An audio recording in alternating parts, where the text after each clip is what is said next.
Next one, if you speak too quickly or slowly, you will lose marks. True or false?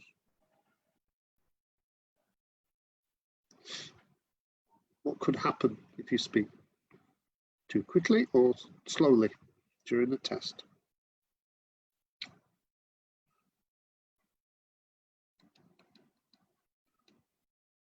True, both can affect fluency, and quick speech can affect your pronunciation.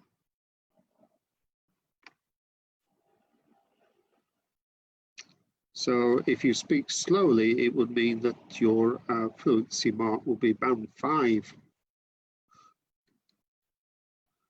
It is better to use simple, commonly used vocabulary rather than lots of complex words. Is that true or false?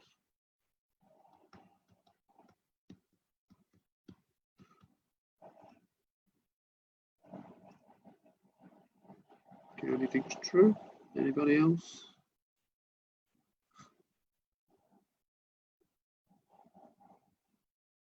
Chang thinks false. True. Answer true. Only higher level candidates should attempt more advanced vocabulary. The point is to make yourself understood on the speaking test. And if you try and use lots of complex vocabulary, you could have problems with coherence. So the number one rule of an IELTS speaking test is to make sure the examiner understands you. Next, number 8, the examiner would challenge your opinion. So the examiner might say, I disagree with you. Is that true or false?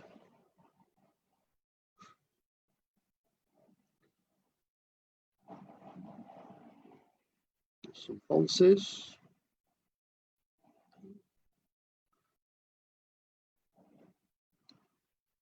It is true. The examiner may do this as part of the discussion. In fact, the examiner should do this as part of the discussion. An experienced examiner will definitely do it.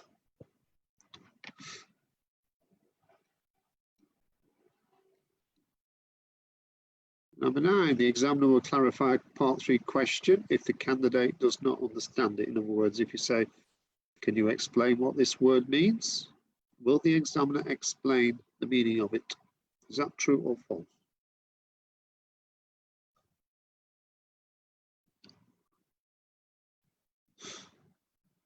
It's true or false?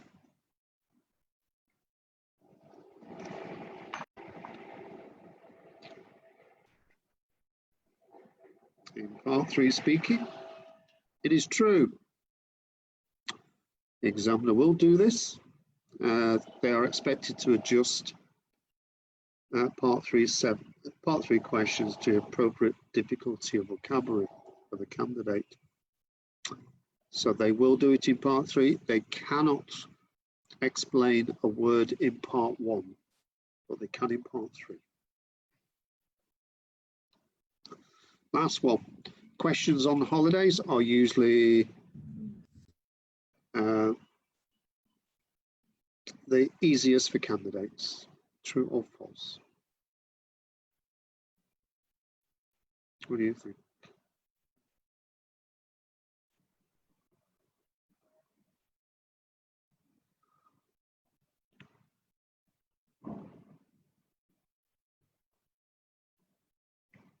So Ling thinks false. Anybody else?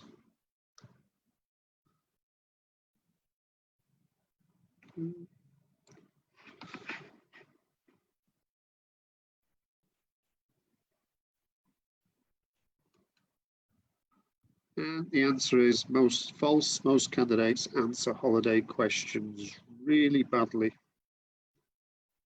That's because a lot of them are not don't have a lot of experience to traveling to many different places. All right, let's have a look at some part 3 speaking, and firstly let's look at common question types in part 3 speaking.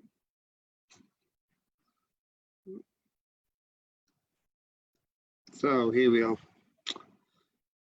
Here are 3 common question types that the examiner could ask you. So compare and contrast, give an opinion, and imagine, or sometimes called speculation. So here are some examples. If the topic is cities, that the examiner might ask. So, how is life different in cities compared to rural areas? Comparison question. How do you think life in big cities could be made easier? An opinion question. And what do you think cities will be like in 50 years' time? So an imagination question or speculation question about the future. And those 3 types of questions happen time and time again in part 3. So look at some more examples. So let's have a look at the first one, which is comparison. And an answer to that question. So firstly, the cost of living in cities is much higher. Housing is much more expensive in cities compared to rural areas. Everything costs more. I think life in cities is more difficult. There are more people, so there's more competition for jobs. Life is a lot slower in rural areas. Everyone knows each other and there's a sense of community. I don't think rural areas experience the social problems that you find in cities like crime and homelessness. So an opinion answer, in my opinion, cities need to be well planned. Public transport can definitely make life easier because there are so many people and it can be really stressful just to move around. Public areas like parks are also important because people need space to relax, and I think cities should be made into healthier places to live and work. And the third one, about the future, I imagine cities will be less polluted because we'll have electric cars and better public transport. More people might work from home, so maybe cities won't be so busy. But I think there will probably still be problems because more and more people are migrating to cities. So I'm not so optimistic about issues like crime, homelessness, and unemployment.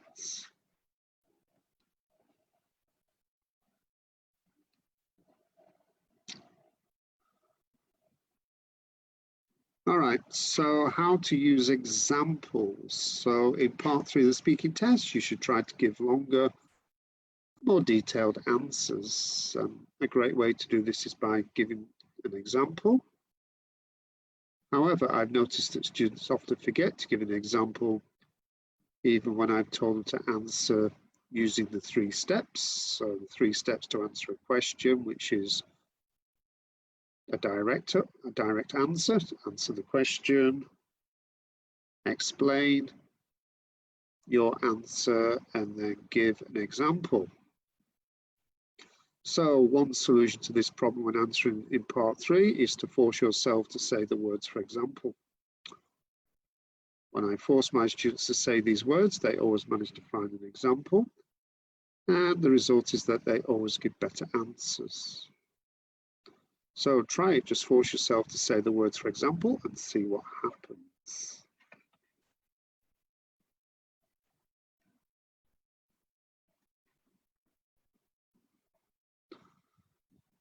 In part 3 of IELTS speaking, it really helps if you give personal examples. So let's look at this question. Do you think it's important for people to have hobbies? Yes, I think people need to have hobbies because we all need to do things we enjoy in our spare time. In my case, I find that playing football once a week with some friends helps me to relax, keep fit, and forget about work. I think it's the same for everyone. Another question, can hobbies have any negative effects? Yes, if you spend too much time on your hobby, it can affect other parts of your life. I remember that one of my friends spent most of his time at university playing computer games instead of studying, and in the end he failed most of his exams. So, simple examples from personal experience.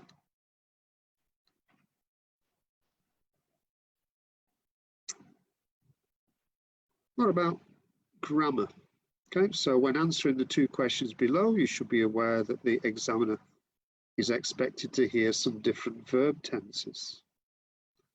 So if you answer a question using the same verb or grammar tense, it is regarded as simple grammar. The examiner wants you to vary it. So let's have a look at this question. Do you think films have changed since you were a child? So if you look at the question, we have past perfect and past simple. And the answer, no, I don't think films have changed much since I was a child. When I was younger, I enjoyed watching action films, and the Hollywood formula for this type of film seems to be the same today. For example, I like the original Superman films, and superheroes are still a popular subject for filmmakers. So in that answer there, we have three different grammar tenses. Another example. As the technology for home viewing improves, do you think people will stop going to the cinema in future? No, I don't think people will stop going to the cinema. People can already buy fantastic home viewing equipment, but it still feels more special to share the experience of watching a new film with a theatre full of people. I don't think that technology will be able to replicate that cinema atmosphere. So here we have a mixture of present and future, and also using can as well to vary the grammar a little bit. Look at ideas and opinions. So having ideas and opinions is important for IELTS Speaking Part 3. Even if your grammar is excellent, you will not get a high score if you don't know what to say. For example, do you have an opinion about whether government should protect old buildings? So here are some possible ideas, opinions. So you could say historic buildings are part of a country's heritage. Old buildings are often considered to be works of art. So a good example of that in Hanoi is the Opera House on Chang Tien Street. They give character to cities and attract tourists. So when tourists visit Hanoi, they really like to visit the old quarter.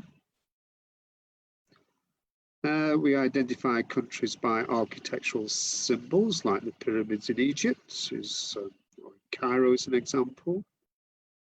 Of course, London's famous one is the clock, Big Ben. Government should spend money on looking after historic buildings, and they need regular repairs and maintenance. So these kind of ideas, opinions are really important in Part 3. As I often tell my students, Part 3 is not a speaking test. Part 1 is a speaking test, Part 2 is a presentation, and Part 3 is a discussion where you need general knowledge to answer the questions really well. So you could say that Part 3 is a general knowledge test in English.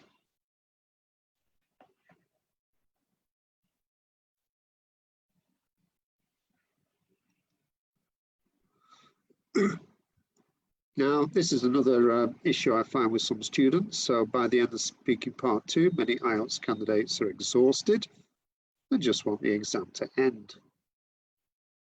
Consequently, they don't do as well as they could in Part 3. So ever since I noticed this problem as an examiner, I told my students to make sure that they master the 3-step or sometimes 4-step method that you see before. I'll go through that on the next slide. So practice answering as many questions as you can using the answer, explain, example, plus alternative method. If you can get into the habit of following these steps, you'll finish the speaking test strongly and make a good final impression on the examiner. So let's have a look at an example of answer, explain, example. So my sample answers below all follow a 3-step structure. Answer, explain, example. I sometimes add a 4th step that you can see, I think it's on the next slide. But the first 3 steps are the most important. So practice answering all part 3 questions in this way.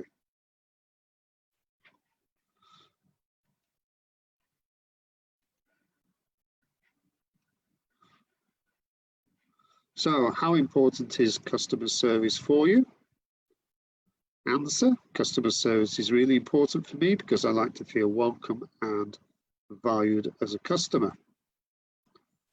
So the next step is to explain why. If companies want us to use their products or services, I believe they should treat us well and therefore encourage us to return. And finally, the example. For example, I have a favorite cafe where I like to go, and the friendly staff are the main reason that I become a loyal customer.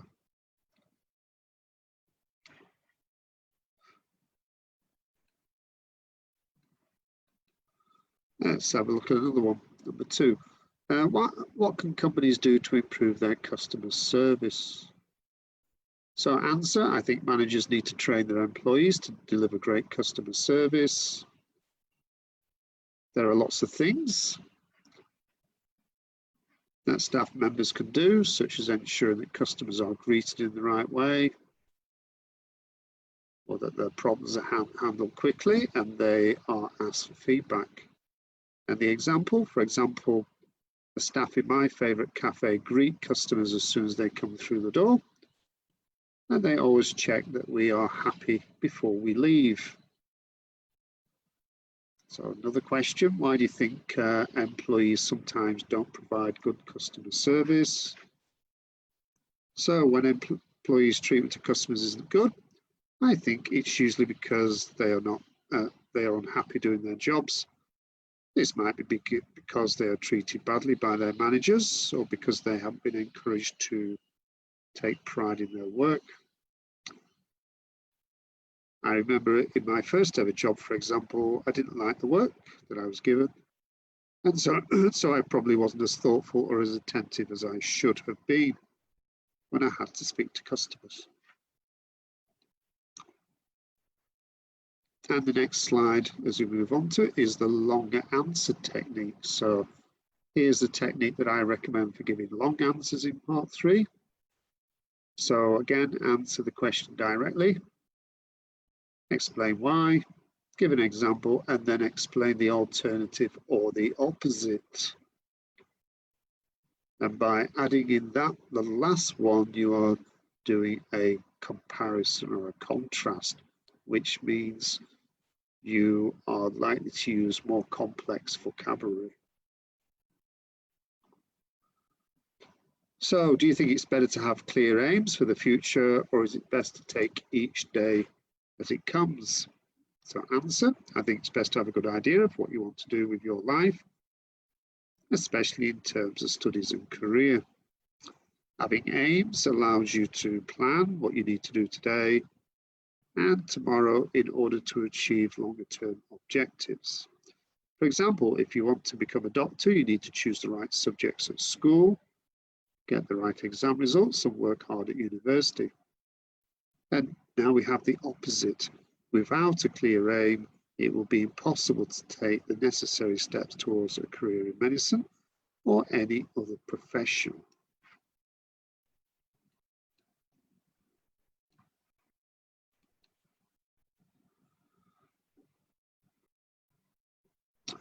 Now, let's have a look at an example that's currently on the speaking test.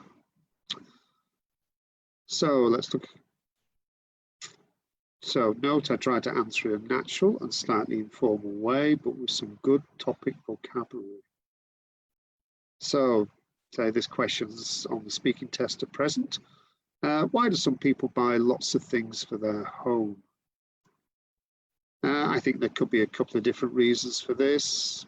Some people like to surround themselves with beautiful objects and furnishings to brighten up their lives, while others buy lots of devices that are supposed to save time. In my own home, we have examples of both types of object. We have things like ornaments and pictures because they look nice, and we have useful gadgets like a small vacuum cleaner that we recently bought. And another question on the test, do you think it's very expensive to make a home look nice? No, definitely not. Basic furniture isn't expensive these days, especially now that we have shops like IKEA. I know plenty of people who have furnished and decorated their homes really nicely without spending too much money. Personally, I also like the minimalist look, some basic furniture, light colours and not too much clutter. And here's one more example. Why don't some people care about how their home looks? Maybe they just see their home as a base, somewhere to eat and sleep, rather than a reflection of their taste or personalities. And many people are just too busy with work and life outside the home to worry about furniture and decorations. A friend of mine, for example, doesn't seem to care about the way his house looks. But this is because he's almost never there. He travels for work and spends more time in hotel rooms than in his own house.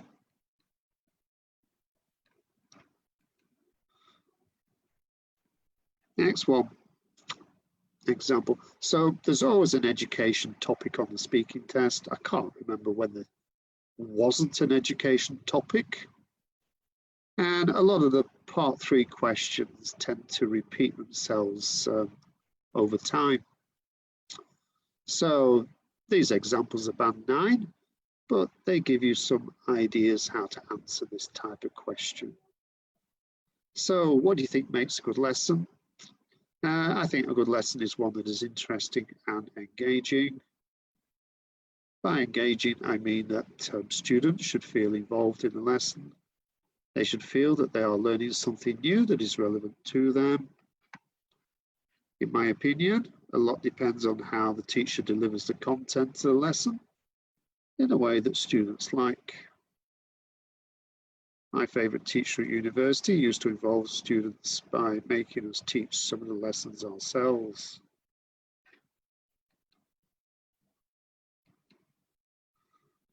Do you think it's better to have a teacher or to teach yourself?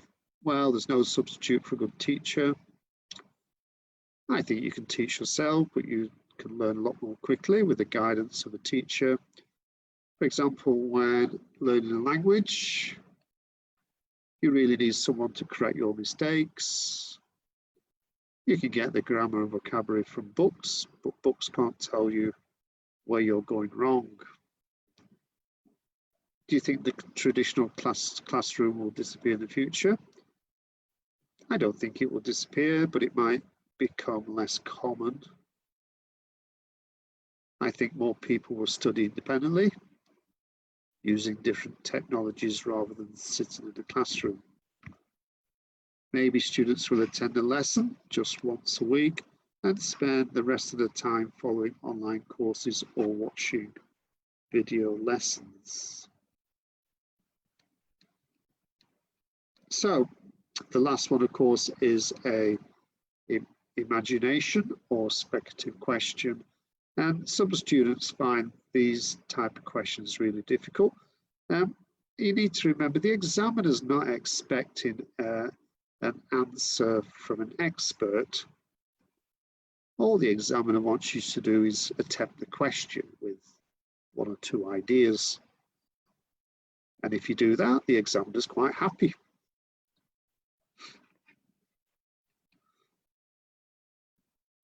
Again, technology questions are always on the test. This one is currently on the test until the end of December this year. So how much has technology improved how we communicate with each other? I'd say that technology has made communication faster and easier, but I don't think it has improved the quality of communication between people. I mean, it's so easy to send a text message or write a comment on social media these days. But maybe you could say that our conversations are quite superficial compared to the way people communicated in the past. For example, I remember writing long, detailed letters to friends and family members when I was younger, but I tend to just send quick messages from my phone these days. So in this answer, we're using different grammar tenses in the present and the past to do a comparison. Also, the first sentence, we're using comparatives, faster and easier. And don't make the mistake that a lot of students make, which could be, for example, I'd say that technology has made communication more convenient. A native English speaker would not really use an expression like that. It's something that I find with a lot of Vietnamese students using expressions like more convenient or more modern. And these kind of expressions are regarded as low-level vocabulary by the examiner. Use the correct comparatives, faster, easier, expressions like that. So we've got a couple more. Do you agree that there will be still many more major technological innovations to be made?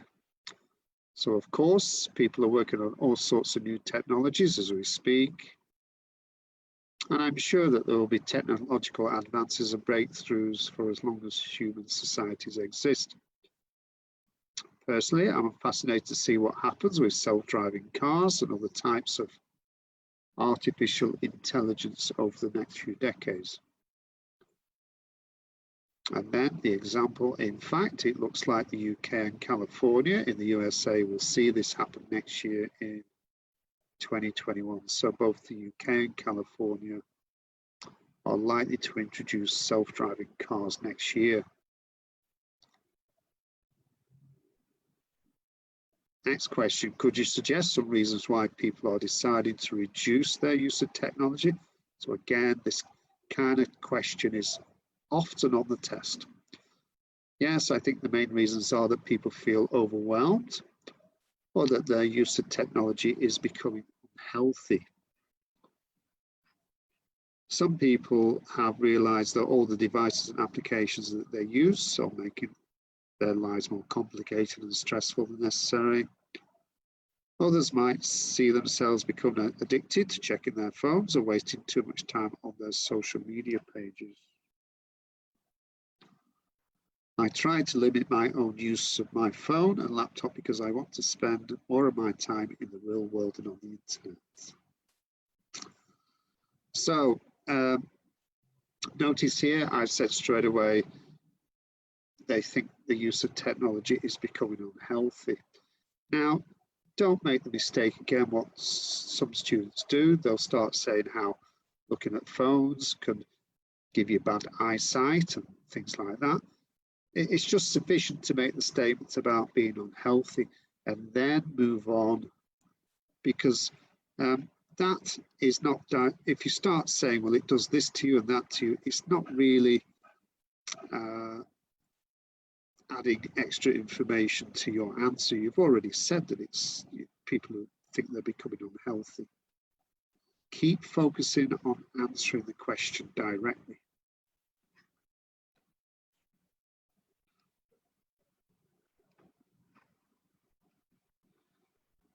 All right, let's have a look at another one in a bit more detail. So, news questions are always on the test, and this is true at the moment. And again, what we're going to look at here, these questions have been on the test since May, and they will continue on the test until the end of this year, and probably in a different form be on the test next year as well. So let's have a look at these.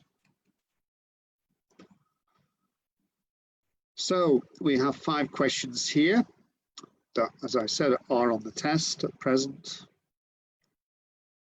Why is it important to watch the news? Do people in your country tend to watch local news or international news? Why do people like listening to negative news? Do you think some people find the news entertaining? And how has the way we get news changed in recent years? So let's have a look at some ideas to answer them. So what is the examiner looking for? So why is it important to? And why is it blank important? So here you need to evaluate something that is important and justify your answer. So why is it important to watch the news? Well, when you think about it, there are 2 types of news. We have local news, in other words, news about Vietnam or news about Hanoi. And we have international news. Another reason could be it's important to keep up to date about current affairs. You need to know what's going on both in your own country and in the world, because this is useful for an IELTS test. And of course, local news might affect you more. For example, changes to schools or roads. But if you're at university or working, then international news could well be just as important. So news about business, politics, climate change, globalization. And of course, at the moment, the COVID-19 situation affects most countries in the world.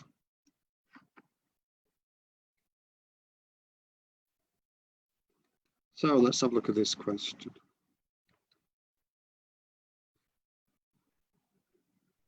Why do people like listening to negative news? So some news programs and media seem to do this a lot. So it's all doom and gloom. It's really negative. So, you know, I read stories how we're all going to get sick with COVID-19. You know, a recent survey in the United Kingdom, people were saying, well, something like 7 to 8% of the population of the United Kingdom had actually got been seriously ill with COVID-19, and actually the percentage is significantly lower than that. In fact, it's less than 1% of the population has got seriously sick with COVID-19. But negative news has given people the incorrect impression of the truth. Why do people like negative news? So many people like to complain and have a negative view of the world. I'm sure you know at least one person, or maybe you know who quite often is negative about things. Also, the media knows that negative news sells more newspapers or increases viewing numbers, either on television or on social media.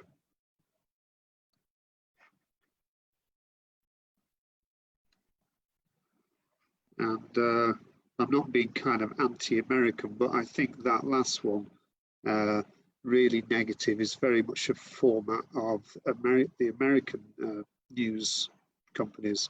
CNN and Fox News are the 2 main ones. And I gave up watching them a long time ago because I just found them so negative about what's happening in the world. Do you think some people think the news is entertaining? Well, you could say news could be a conversation starter with friends.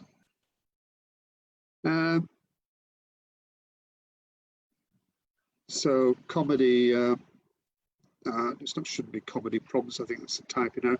So comedians often make jokes about the news to entertain people. And looking for news about your favourite celebrity can be entertaining.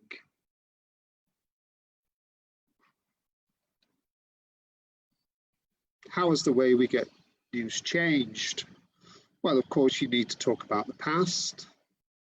So in the past, news was obtained by newspapers, magazines, television, or maybe even the radio. So what has changed? Well, it's technology that's changed. That's the key thing. It's the improvement in technology. So then you can change to talking about the present. So you're now using two different grammar tenses. And today we have the internet. Things have become digital. So the internet these days is what we call a digital format. And online news is the way that many people get their news now. We can also get a lot of news through social media.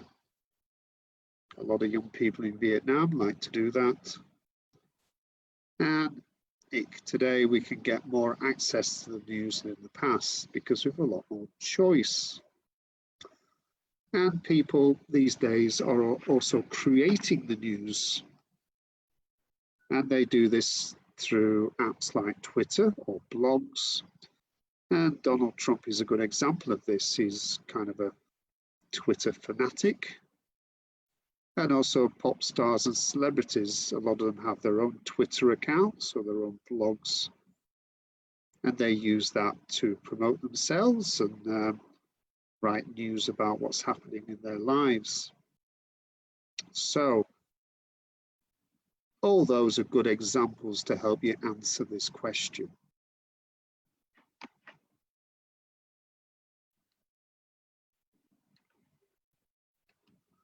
So another topic that's on the test, and again, it's nearly always on the test, is about jobs.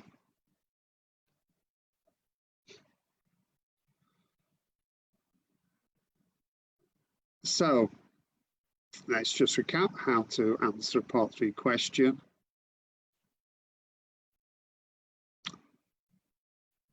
So one simple system again is to give your opinion, explain why, and give an example or two. And when it comes to vocabulary, we have an acronym called HOTS, so Higher Order Thinking Skills.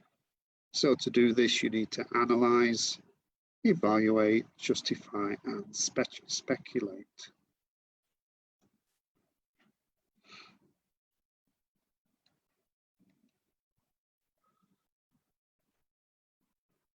So in Part 3, the examiner begins by using the set question provided, then they can add or make up their own questions to probe or test you for more details and information.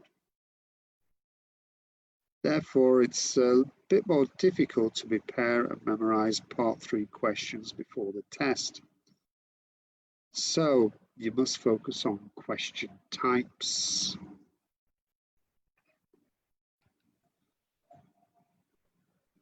And again, here we have some examples of questions that are currently on the speaking test related to jobs and the workplace. So what kind of jobs do young people like to do nowadays? Which is more important, earning money or having an interesting job? Why do people travel out of their hometowns to look for jobs? Do you think the jobs people will do in the future will change? So again, imagine, speculating about the future. How have attitude to jobs and the workplace changed in recent years? So again, we're comparing today with the past. And this is a new one. I've never seen this on the test before, but what are the psychological effects of work? And what motivates young people in the workplace? So let's have a look at some ideas to answer these. So question types, what have we got here? We have what kind of. So this type of question is often the first question in part 3, and it's always asked in the plural form. So you'll be expected to give more than one example. And this is the question that's on the test at present. So what kind of jobs do young people like to do nowadays? And there's 3 examples you give. So computing is popular these days. IT jobs are becoming fashionable, or you could say they're becoming the trend. And it's the trend to be a businessman or woman. So a lot of young people in Hanoi do business studies at university because they hope in the future to have a little business of their own.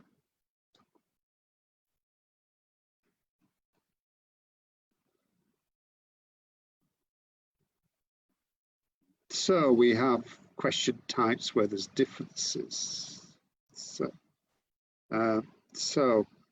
the type of jobs people want to do might change because of how old people are, so generation differences. So older people tend to want job security, working for a big company or maybe the government. Some people want a career with a company so that they can move up the corporate ladder, so they can get more responsible jobs in the future. Otherwise, they have a kind of career path. And others want to become more independent and more control over their work with better holidays and maybe flexi-time working. So I'm not sure how common flexi-time working is in Vietnam, but in Europe, it's certainly a big thing. People have much more flexible working hours.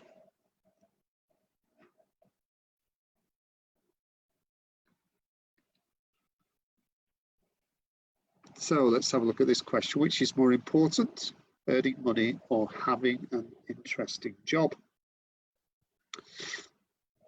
Well, you can answer this in different ways, actually. You could simply choose one answer, either earning money or an interesting job. And you could give a satisfactory answer doing that.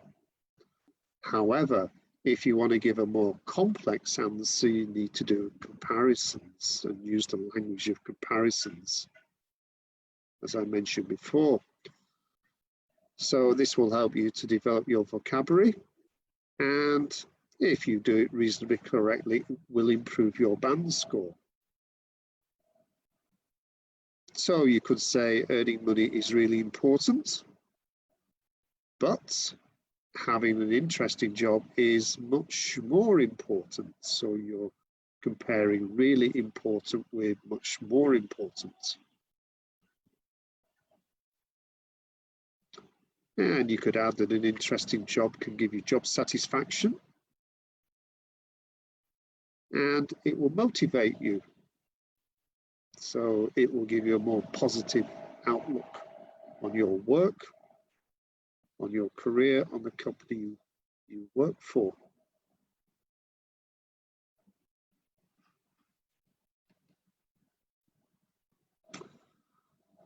Let's go to the next question. So why do people travel out of their hometowns to look for jobs? So I think this is happening a lot more these days in Vietnam. Certainly in my country, England, it's happened for many, many years. So firstly, this question assumes that people do travel out of their hometowns, and you could actually agree or disagree with this question type. Remember, you don't always have to agree with a question. You can disagree and explain why this is your opinion. That's okay on part 3. And the examiner is quite happy for you to do that. But if you agree with the question, then you need to use the language of speculation or imagination. And here's some useful phrases that you might want to use. So it might be because, I suppose the reasons are, it could be that, well, maybe the reason is. So these opening expressions will definitely be noticed by the examiner as a good way of answering the question. And as I sometimes say to my students, or have to tell them, do not repeat the question, use an opening expression.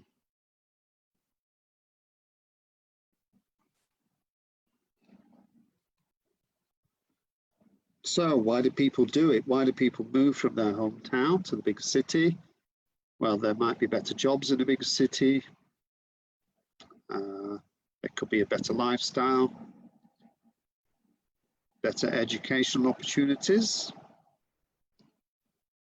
People move to cities despite the fact there is overcrowding, and despite the fact house prices or rentals are higher. So capital cities like Hanoi or London are examples where you get certain job types that maybe you don't get in smaller cities or towns. For example, working in the media at companies like VTV is one example. Better educational opportunities. So a lot of young people in Vietnam do move from smaller towns and cities into Hanoi to go to university. Could be that the universities are better in Hanoi, or it could be that the universities offer subjects or majors more suitable to what the young person wants to do in the future.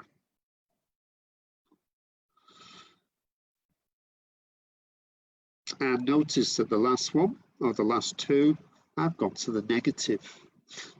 So I'm doing a contrast again, despite the fact there is overcrowding or that house prices or rentals are higher.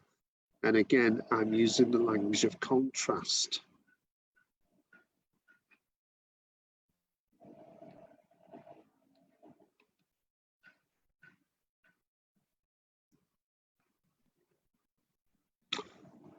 Let's have a look at another questions. Do you think the jobs people do is going to change in the future? So here we have to use the language of speculation. So again, opening phrases, they probably will, they possibly will, they could, or may, or might. And examples we could give to answer. So more jobs will be technologically focused. More people will need IT skills. Now, one thing definitely is many jobs of the future have not yet been invented. So if you'd have asked me this question 20 years ago, I definitely would have not have said anything about smartphone technology because it just hadn't been invented. More automation due to robots, so there's no doubt that robots are going to change many jobs in the future. And one effect of robots could be that routine jobs like in factories or in the service industry could disappear and people replaced with robots. I think that's starting to happen in some countries already.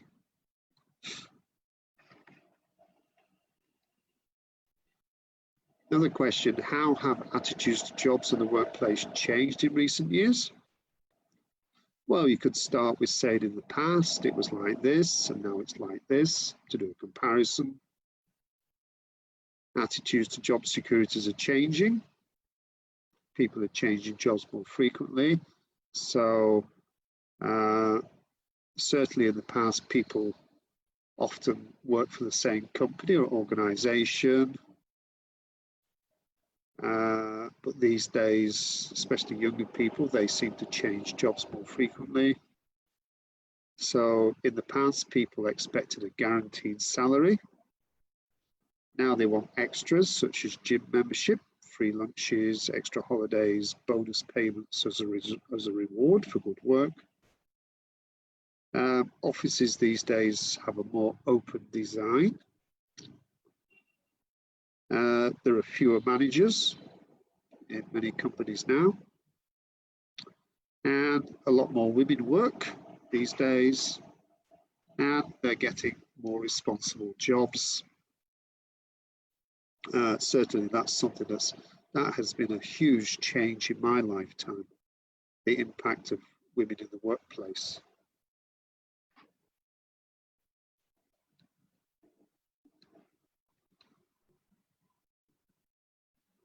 All right, last couple of questions to finish today's session. So, what are the psychological effects of work? I've never seen this question on the test before, but it is presently on the test. So you can look at both the positive and the negative. So the good part, work can be rewarding, challenging, and build self-confidence. And the negative, or the bad, or the downsides, so it can have a detrimental effect on mental health. People get stressed, or they have a poor work-life balance, so they're working long hours and they don't have a lot of time to spend, say, with their families, their children, or they don't have a lot of time to get away from the work atmosphere and maybe go and relax. And I think that is a really negative impact of today's working environment. And I see it in Vietnam, and I see it in my own country as well. And the final question, what motivates young people in the workplace? So you could start with an expression like, as far as I'm concerned, or for me personally, or a more less formal expression like I reckon. A good motivation is a good working environment. Or it may be for many young people that they are motivated by what? It could be motivated by money, or motivated by the location of the place they work, or they don't want to travel a long, a long distance to work, or it could be they're motivated by what somebody has told them about this company and how good it is to work for. So today you can give some examples from your own or other people's perspectives. So we're coming to the end of today's workshop. I hope these are giving you some ideas.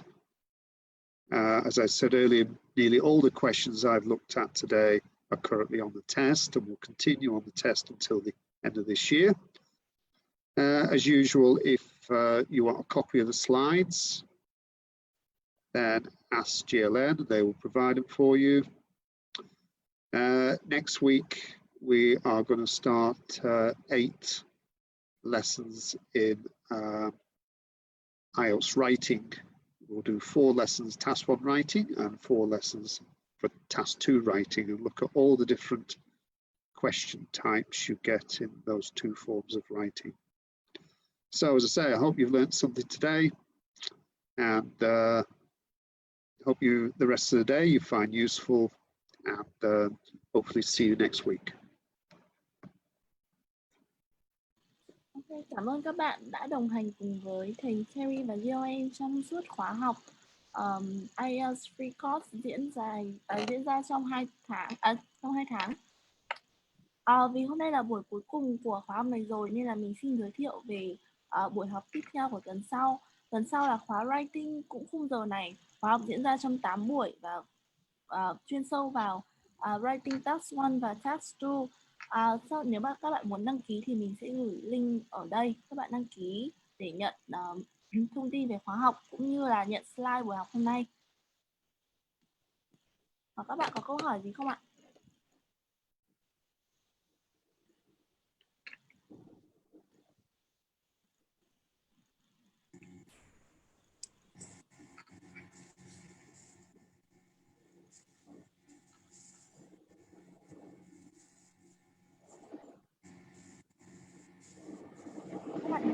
tham gia đăng ký khóa học writing từ mình nhé.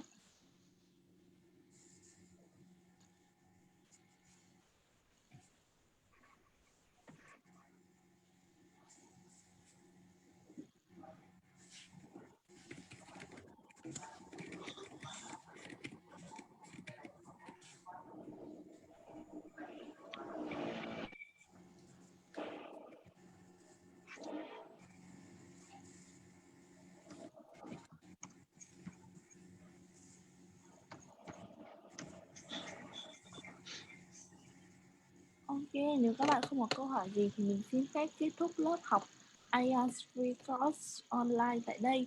Và nếu các bạn muốn các bạn muốn đăng ký, các bạn có thể inbox vào fanpage của GLN English Center để biết thêm thông tin về khóa học writing tuần sau nhé.